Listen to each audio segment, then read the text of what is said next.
Success Insight shares the stories of the people with passion and drive who make things happen in the world. Here's your host, Howard Fox. Hello, everybody, and welcome back to another episode of the Success Insight podcast.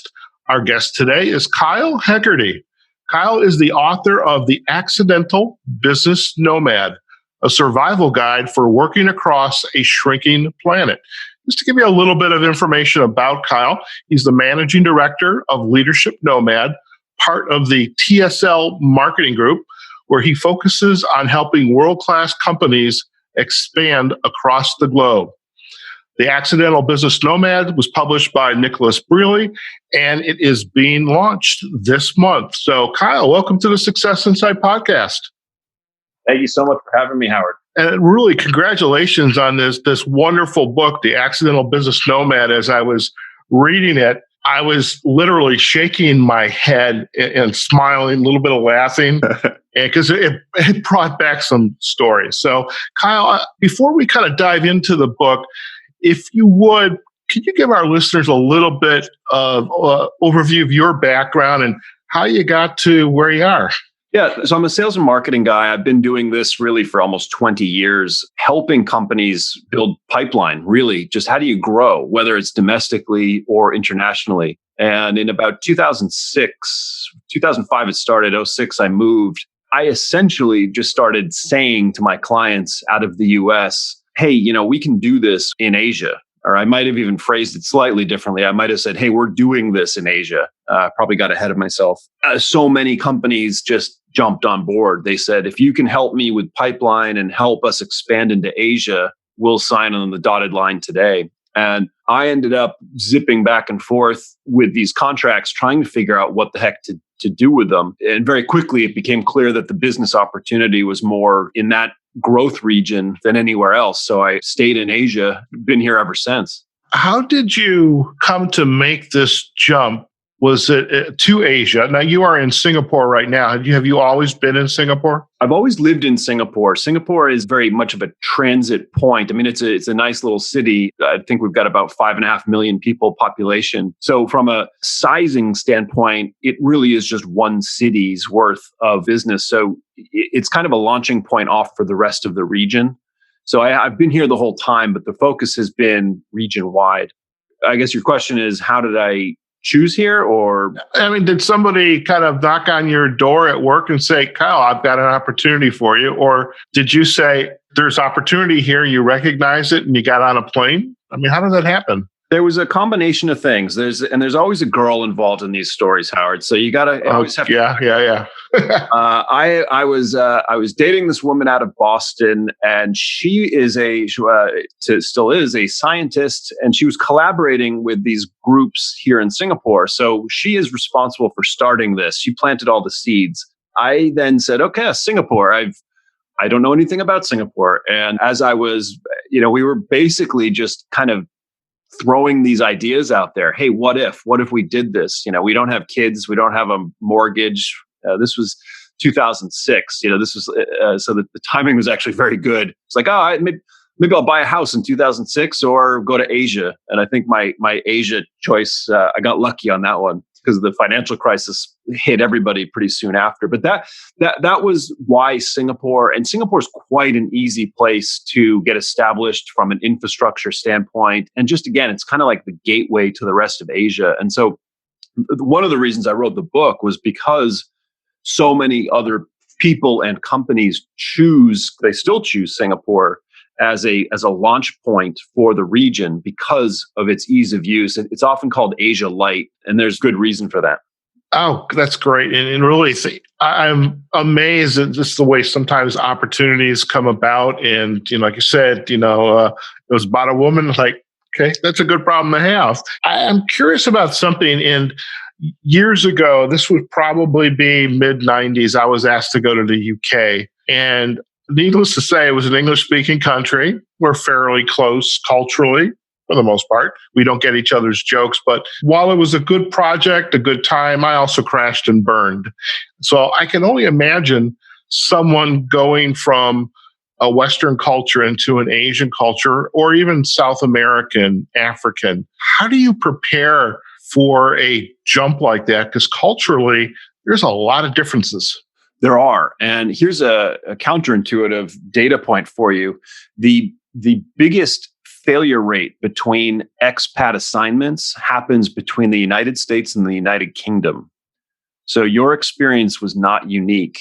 And I think that that's counterintuitive because your point earlier, which is, hey, we share this common background. We've got this same language. There's a lot of similarities here. And the research suggests that the reason for this is because we tend to ignore the underlying cultural components, the invisible stuff. The phrasing is one part, how work gets done, how humor is delivered, how we make, business choices and that work-life balance.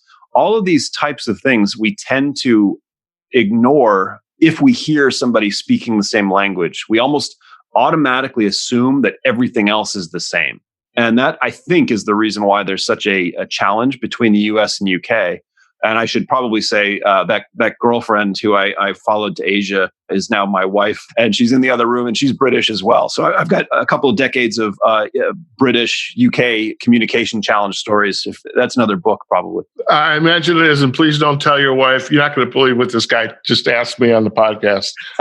No, not at all. It's a common challenge, and I guess your question was, well, wait a minute. If the US and UK is so similar, what's it like going to the other side of the world where it's quite different? And in some ways, it's easier because there's so much more variation and diversity going on. Your guard is up. You kind of know, like, wait a minute, there's something different going on here. Japan is probably an extreme example where you get such a rich and different cultural experience. There's language barriers. There's everything is different. So you're kind of constantly tiptoeing through the cultural landmines. What tends to happen is when you end up with somebody who speaks the same language at that surface level, people tend to let their guard down and make assumptions that everything else is even. And probably the best example of that in Asia would be the Philippines. You and I come from some similar backgrounds. I'm really, when I say building sales pipeline for businesses, a big chunk of that comes from call center work. And so I ended up spending a ton of time across the Philippines trying to get Filipino call centers handling US business opportunities and business contracts. And the language in the Philippines is excellent English. And there's a number of reasons for that. But what companies continue to ignore is the invisible stuff. And that's what this book is about. It's to say, look, there are a lot of other invisible things going on underneath the surface from a working style standpoint. And if you can decode that, you can fast track yourself to hopefully not make all of the stupid mistakes that I've made and so many of the rest of us have been making for the last few decades or arguably centuries. It's a great segue because, and I'll also add, a few minutes ago, you used the word research.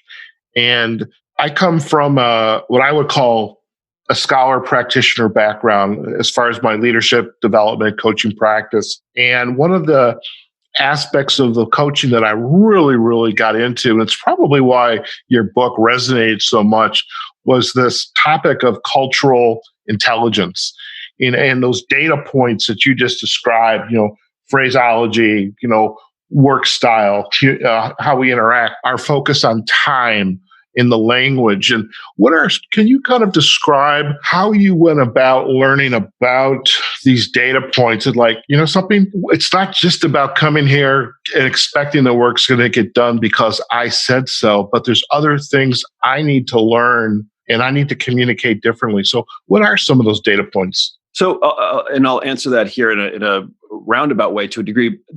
I got here, and like so many others, what happens is you go through a bit of a honeymoon, everything is working great, and then everything just stops working.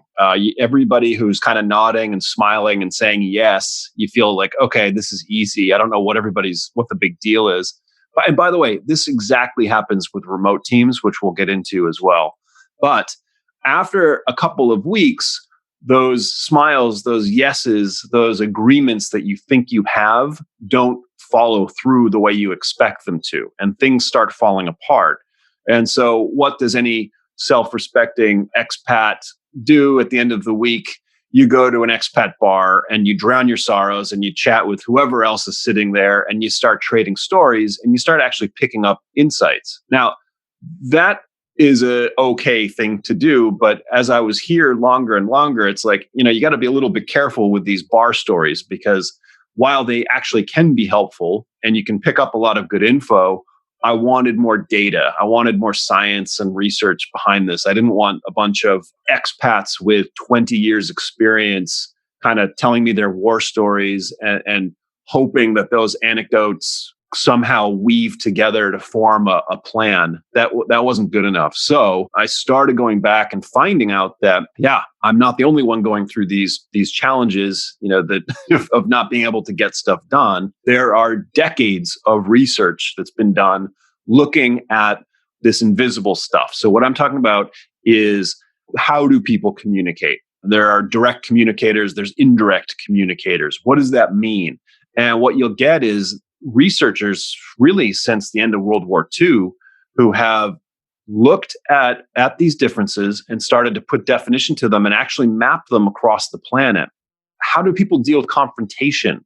Are you someone who just jumps into a conversation, says it like it is, and start almost, do you solve problems through constructive arguments, or sometimes not constructive argument? Or do you avoid argument at all costs and find other indirect ways to do it, to save face, to avoid conflict? How do you build relationships? Are you somebody from a working standpoint who I could just, maybe you and I just can talk for 5 minutes and you know what, let's try a business deal. Let's do something together. Or is it the other way where you and I would need to spend a lot more time together before we start doing any business activities at all? So all of these are examples of these working styles that have this considerable variation. You mentioned time. That's another one. I do a lot of work in Switzerland and Germany. And, if I'm showing up on time, I'm sending a text message apologizing because I'm showing up on time. I should be early, right?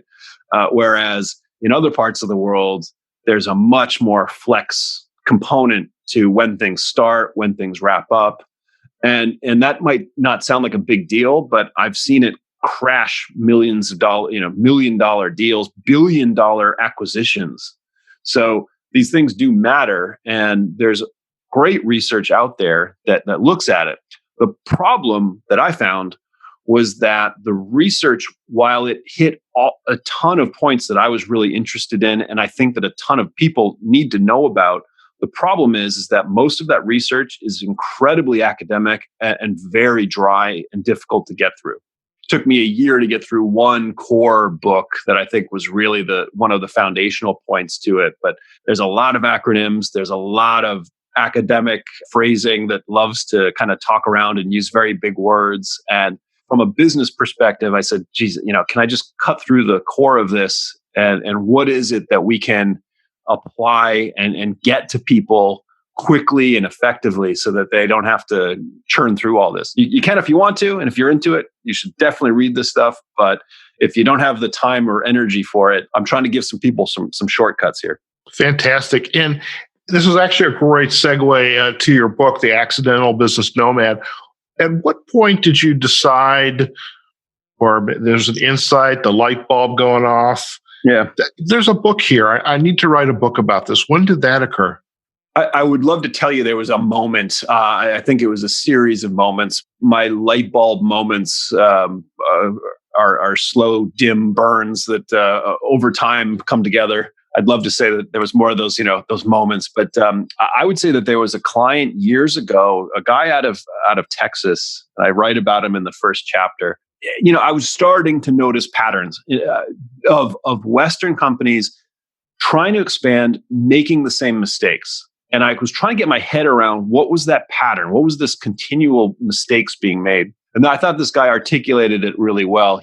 he had all of this marketing material made in the US, and it was very US centric. There's nothing wrong with that. That was his market. It had baseball imagery, it had American spelling, it had all the, it was made for his audience. It's absolutely fine. But what he wanted to do was cut and paste it and just put it into Asia, right? So his expansion plan was to use the existing material and just replicate it, because if it could work in America, it'll work across Southeast Asia. That was his mindset. And I'm talking to him, and there's mega time zone differences. And I bring that up because I think it was probably late at night his time. And I bring that up because I think he wasn't entirely sober. And I was talking to him and I was trying to say, look, you've got to change this. You've got to get rid of the baseball. People here don't play baseball. They don't know what that is. They know what it is, but they certainly don't care.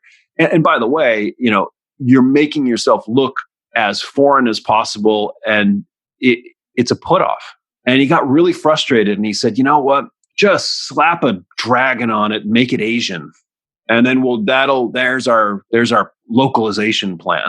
When I saw the chapter on slap a dragon, I had to read it twice because let me get exactly what this means, because I think it's hilarious and it's funny. Going back to the companies I used to work for, and who shall remain nameless, at least unless they go to my LinkedIn profile. That's it. And I saw that, believe it or not, Kyle, fail even regionally here in Chicago. I believe that. It's utterly amazing. But please keep going. Yeah, so I think that was the guy that got me really thinking, because there's a lot of people out there like that, and they don't necessarily have to be that almost, that almost comes across as like a racist statement, or certainly stereotypical, but sometimes people accidentally do it as well.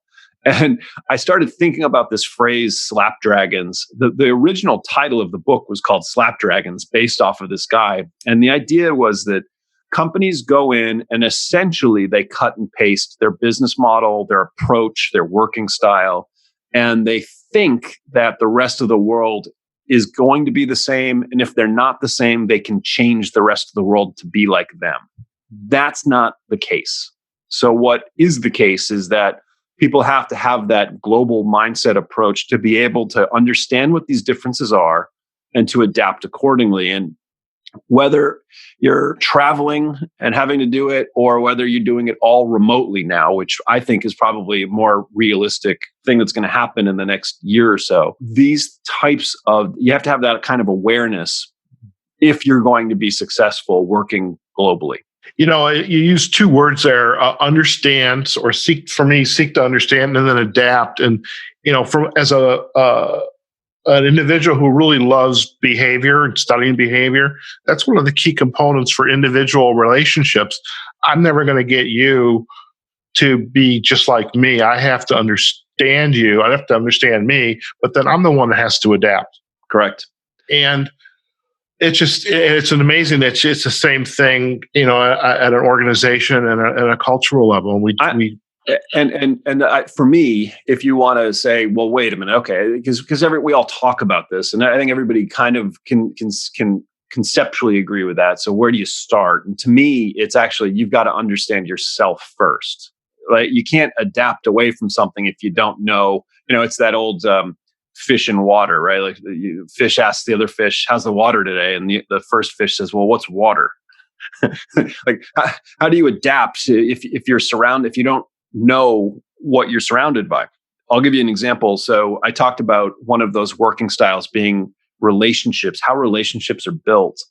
And I'd mentioned there's like task-based approaches where it's much more focused on getting jobs done versus relationship-focused, building those relationships first. And I showed these data sets to American companies all the time. And I would say 9 times out of 10, the American companies go, "Oh, yeah. You know what, though? We are relationship focused." And it always makes me laugh because they might be relationship focused, and in their world, they are relationship focused, but that doesn't mean that they're relationship focused when it gets compared to other parts of the world or other organizations. And so this is a moment where you've got to swallow your pride a little bit and be willing to take a wider look at what else is out there and how business gets done. It might not be right, might not be wrong, but the more you can see what's out there by understanding, who you are, who your company is, what are your values, how do you apply those values, then you can start comparing and contrasting what else is out there. And the people that know that and can bridge those gaps, those are the people that figure out and understand what it means to be globally minded. Kyle, I think I just figured out your business model is tell me. Is you get the companies here, let's just use the US, we're not going to pick on anybody else, think they're the be all end all. They decide we're going to go, either cut costs, increase efficiencies, do things become more virtual. They take a trip overseas and decide, okay, we're going to do it here. They do it. They probably crash and burn a little bit. In using the old Ghostbusters metaphor, who you going to call? And it's going to be Leadership Nomad. I like it. I like the commercial. I'll take it. But you're exactly right. I mean, the amount of money when they crash and burn a little bit, when you crash and burn a little bit, you're not talking about tens of thousands of dollars. You're talking about hundreds of thousands, millions of dollars to make these mistakes and to go through it. And again, what I'm trying to do is, okay, sometimes people have to get burned a little bit, but the big guys, the big companies are still making these mistakes. And I believe just in the situation that we're in, COVID-19, the fact that we've gone work from home, the work remote stuff is building up. As the economy goes down, companies are going to be looking for cost cutting. I believe there's going to be another wave of outsourcing. It's probably going to be done more quietly because people have to be a little bit more careful from a nationalistic standpoint and all the rest. But they're going to go through this process. They're going to go through this slapdragon mistake approach, and there's going to be a lot of frustration and a lot of money wasted. Until people start realizing these variations around the planet. So if we could get your book in front of as many companies as possible that really realize business, the way we've always done it, has changed. We need to look at, virtual. How do we do it? How do we accomplish it? How do they go about learning from this book? And is there like a template, a playbook?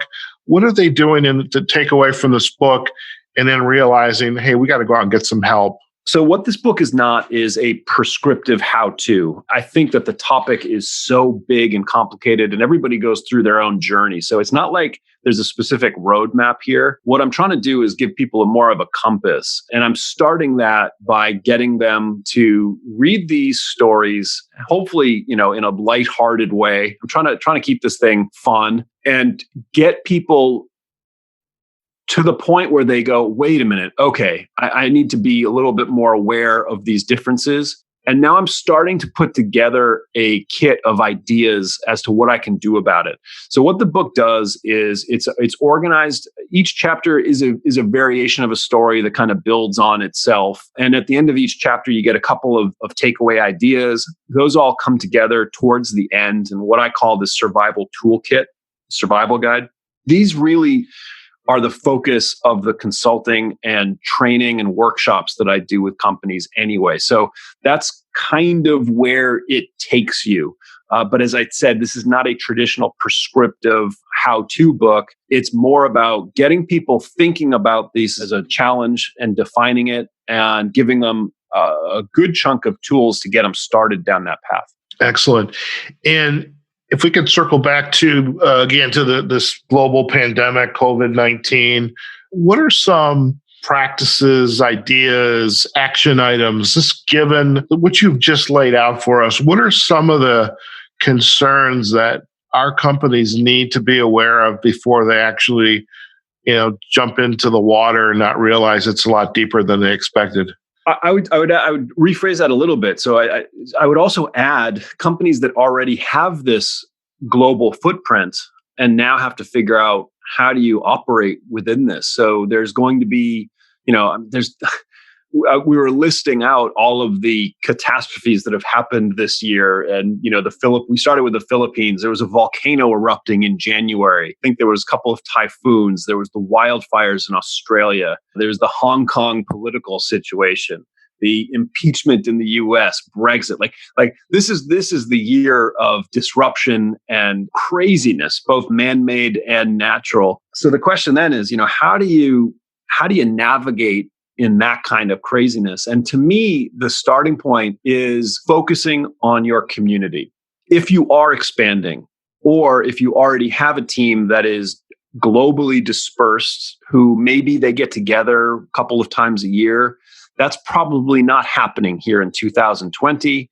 You need to be focused on community building to get these guys moving and marching together with a updated sense of purpose. Your plans from 2019 are probably not what they are here as we're talking in June of 2020. Does your organization know what's in your head? And in my experience, and from the companies that I'm talking to and the survey work that I'm doing, what I keep finding is individuals within organizations saying that they really don't know where their company is going. And so, again, going back to that word community, what additional steps can be done to bring people together, to get them talking about things in ways that maybe they weren't used to doing before, and to building those relationships? One of the challenges of remote work is that it's oftentimes very much conference call driven. And conference calls come almost always with an agenda. Multiple points. Here's what we want to do. We want to be respectful of people's times. Let's bang through this stuff in and out. Well, everything I just described, that's a task-based approach to getting stuff done. Now, a majority of the planet falls under more relationship-based approach to getting stuff done.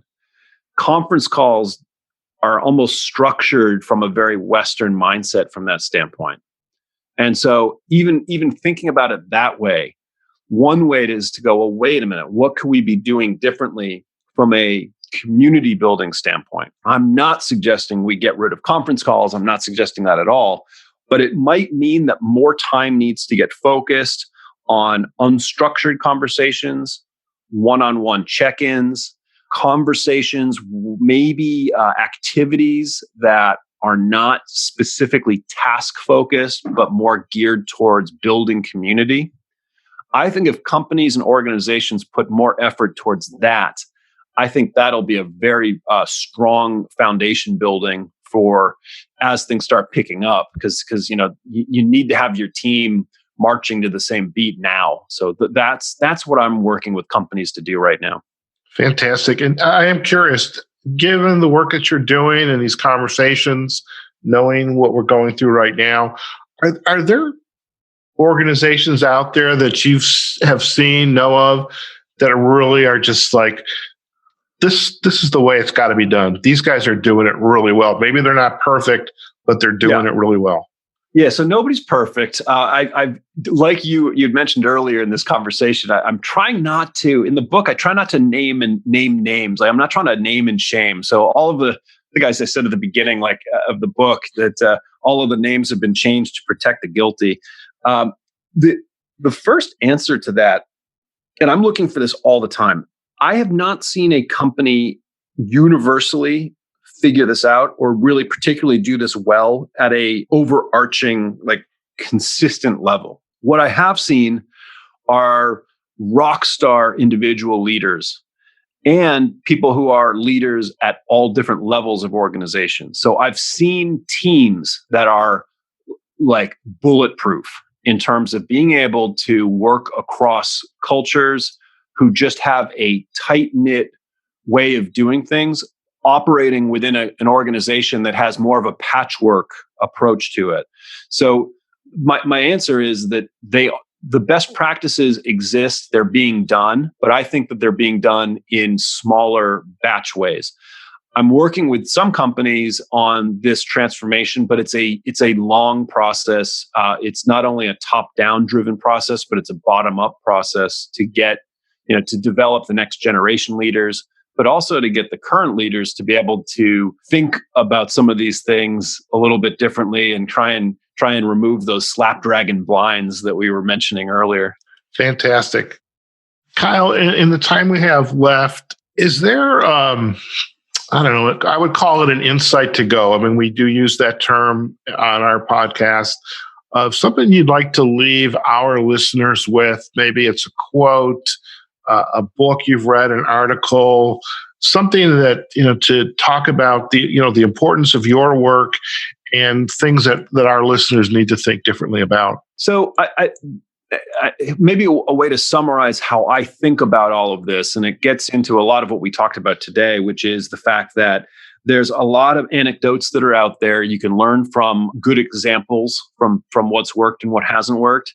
And there's a lot of great data. And so to me, the way I think about it, if I try and put that into a formula, persuasion or understanding is basically what happens when a good story meets great data. And when I think about global leadership, I recommend people play with both of those things. Look out for those stories. Tell and share those stories. Share those experiences. I find the companies just don't do that. They hide a lot of their failure because they don't want to face the music. Combine those types of stories with the data that I've been mentioning throughout this conversation. And that's where you start really getting some good insight and some ideas as to where to go forward with it. Fantastic. And Kyle, if our listeners would like to learn more about you and your work, where are the best places for them to go? I'd say two places. My website is leadershipnomad.com. There's info on the book on the front page. It'll take you to a book landing site. In fact, we're putting up this week a bunch of free resources that can be downloaded. I've keep mentioning working style differences and some other templates that are designed to help teams figure stuff out and kind of build community. So that's all coming on in the next few days here in early June. There's a newsletter, which is just goes out once a month, super simple ideas that we're talking about here. And then LinkedIn is my social media platform of preference. So you can find me on LinkedIn. In fact, my handle is Slapdragons. Fantastic. Well, we will certainly provide the backlinks to your website, Leadership Nomad, as well as the backlink to LinkedIn as well. And we'll include links to one of the global leaders in online bookstores, whoever that might be. Kyle, it's been an absolute pleasure to have you on the Success Insight podcast.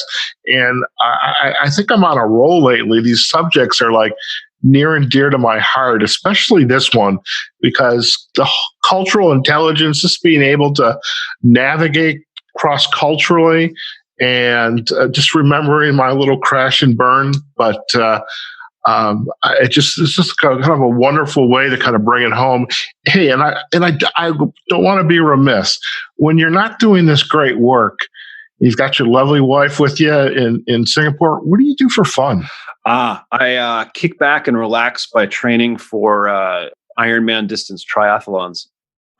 Oh my God. How do you do that in Singapore where it's probably hot and humid? Yes, we're at the equator pretty much. So I've likened it to if you try and do a bunch of jumping jacks inside a sauna, that's kind of what it feels like. But do that for a bunch of time. Look, you train here, and then I try and escape and do the long distance stuff in more reasonable climates. And then when you go to these places that don't have 90% humidity, it's like you're coming down from the mountains. It's like you've been training at altitude. So look, it's actually not so bad. You kind of figure it out. But I might not be thinking that it's not so bad later today when I'm sweating around in the middle of this hot sun here. Oh, that's fantastic. By the way, I know there was an anecdote in the book about you're having a conversation walking down the street, and the other guy, I mean, you're like, I would be sweating bullets. I probably have 3 shirts per day. And the other guy, he's just like barely listening. So right. I was really curious how that worked out. But listen, Kyle, it's been an absolute pleasure to have you on the podcast. It's your early morning, so I'm glad we were able to kind of coordinate it. You've got your coffee, and that's good. And just a fantastic conversation. Thank you so much. No, I appreciate it, Howard. Thank you so much. All right, folks, we have just been chatting with Kyle Hegarty. He is the author of The Accidental Business Nomad, a survival guide for working across a shrinking planet. And do check out Kyle and his work at the Leadership Nomad, as well as connecting with him on LinkedIn. If this is a topic that you're interested in, maybe you're working with an organization that is contemplating some of these changes and kind of going global. But in any case, for me, this was just a topic that I'm very passionate about, just given my coaching background. And so it was a great way to spend, 30, 40 minutes having a great conversation about a great topic. If you enjoyed this topic, please do leave your comments on the Success Insight podcast page. You can also go to our LinkedIn company page, Facebook company page. We're also on YouTube, as well as the podcast sites, iHeartRadio, Spotify, Google Podcasts, and Apple Podcasts. So we want to know what you think, and we really appreciate that as well. So, folks, wherever you are, whatever you're doing, be safe, take care of yourselves, take care of your friends and family, and we will see you on the next episode of the Success Insight Podcast. Take care now. Success Insight is a production of Fox Coaching and First Story Strategies. Find us online, successinsightpodcast.com.